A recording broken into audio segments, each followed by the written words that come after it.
There may be some times when Dr. J. Smith and myself don't always agree with Dr. Stephen Shoemaker or other scholars. We don't always agree with each other, but we all agree that the creation of the Quran is much more complicated than most of our Muslim friends have imagined.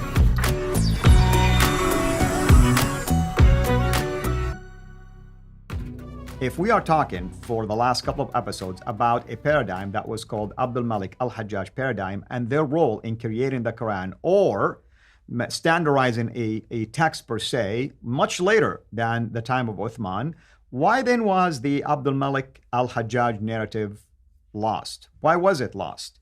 And with me to answer this fundamental question is Dr. J. Smith. Dr. J, why was this paradigm lost given the stature of both Abdul Malik and al-Hajjaj? Yeah, and this is where I have to say that I don't agree with Shoemaker. Remember I said at the very beginning, the very first episode, there are some things that Shoemaker says that I think are not correct, just because, first of all, he contradicts himself. We'll be getting to that in future episodes. But in this case, I think he's going off in the wrong direction because he's really held by his belief that Muhammad is the instigator of the Quran. He still believes there is a Muhammad living in Mecca, in the Hijaz, though he's going to dispute that right, left, and center in another few episodes. And because he holds to that paradigm, he has to give lip service to this idea of this memory. He spends 5 pages talking about this memory, and he talks about this memory, but all his applications and all his examples come from biblical memory, which is odd that he would use biblical memory in a biblical context and then try to apply and say, well, the same thing is happening over here. And what we're talking about memory here for the sake of the audience. We're talking about memorizing things? Yeah, that they had much better memory than we use today, that they're much better at that. Today, we don't like that because we read everything. We're much more textual oriented.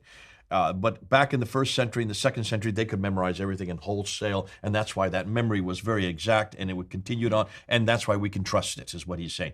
Now, in this case, he's saying the memory got lost. So he's kind of talking out of both sides.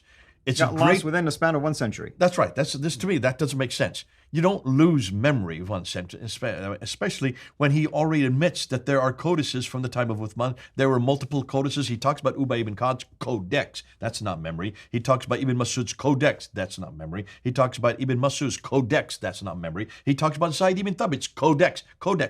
Codex means books. So he's admitting that there is textual material there. He is going to go into a whole litany of references of all of these borrowed texts. Mm-hmm. And these are Jewish and primarily Syriac Christian texts that make their way into the Quran, so he's aware of that. So these are all written material. This is not memory anymore. Yet he spends 5 pages trying to say this memory got lost between Abdul Malik and the time the traditions were written down. So you're talking about 1.5 centuries, maybe 2 centuries, because we're talking about Al-Bukhari, Sahih Muslim Ibn Dawud, and that's 870. So at least a century and a half, that memory got lost. To me, that's a contradiction right there. I want to just add one more thing about this. It seemed like if I want to take Shoemaker's argument about memory getting lost within 1 century, then Shoemaker just shut down Ibn Mujahid's whole canonization of the readings because it was based on memory. And what he's saying is, by then, the readings of Quran was different. Yeah, well, we'll get to that, and that even takes that one problem even further. But let's get back to what he is saying. So he's trying to understand how memory of the past can be changed to the present in just within a century. And he admits that there was a Uthmanic codex, so there's the written text. May have been used, he even says, along with others by al-Hajjaj in composing new. So he is admitting at the same point that there is a text that al-Hajjaj is using. To me, that's contradictory. Why spend all this time on memory then? I would suggest a better solution. And you know where I'm going to go with this. I've said this before, and it's very clear that the Abbasids hated the Umayyads. Why talk about memory when you had a political problem here? You had a political difficulty. The Abbasids in Baghdad hated the Umayyads who were in Damascus. They always hated them. They went to war, and they finally now conquered them in 749, mid-8th century. And I would agree with yours because the political disagreements usually is much stronger argument. And here you have al-Bukhari. He is given 600,000 of these akhbars, Umayyad akhbars. And what does he do? He is supposed to decide which are authentic, which are not. Well, he pretty much throws all of them out and whittles them down from 600,000 just down to 7,397. That's just 2%. 98% he throws out. That's right. There's the problem.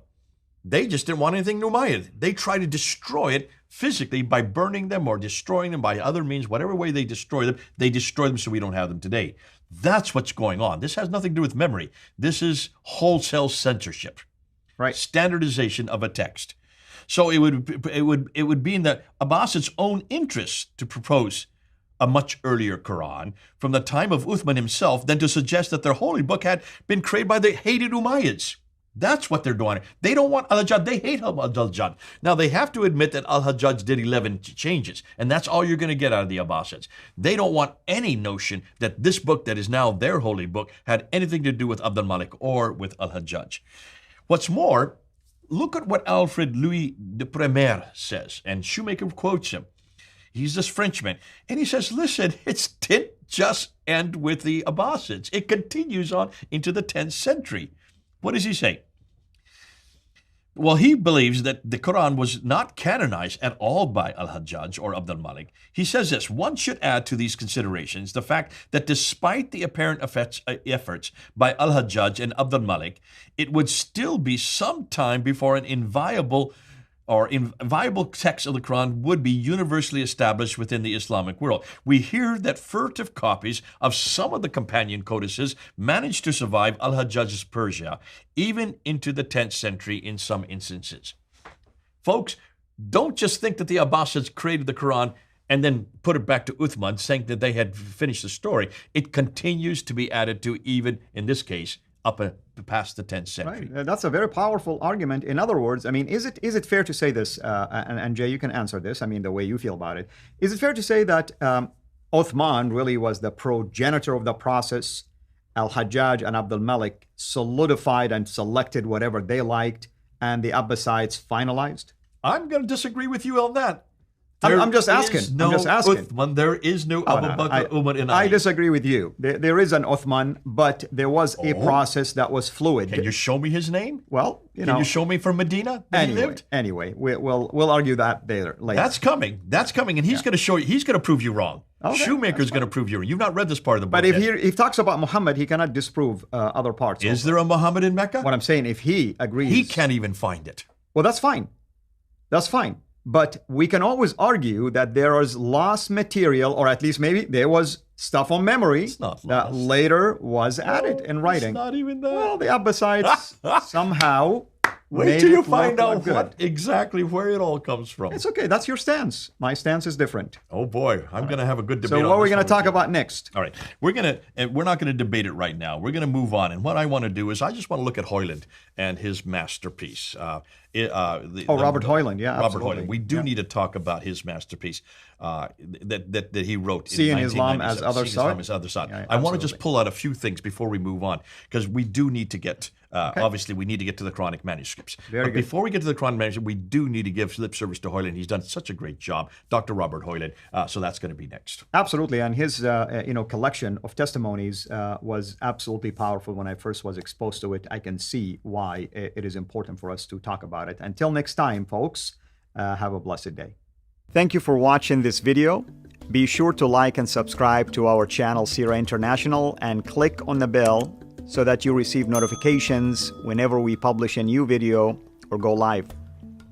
I would also like to appeal to you to consider becoming a Patreon patron by clicking the link right below. By doing so, you can give towards the production of these videos. There are also other options for you where you can give to our channel. I thank you from the bottom of my heart.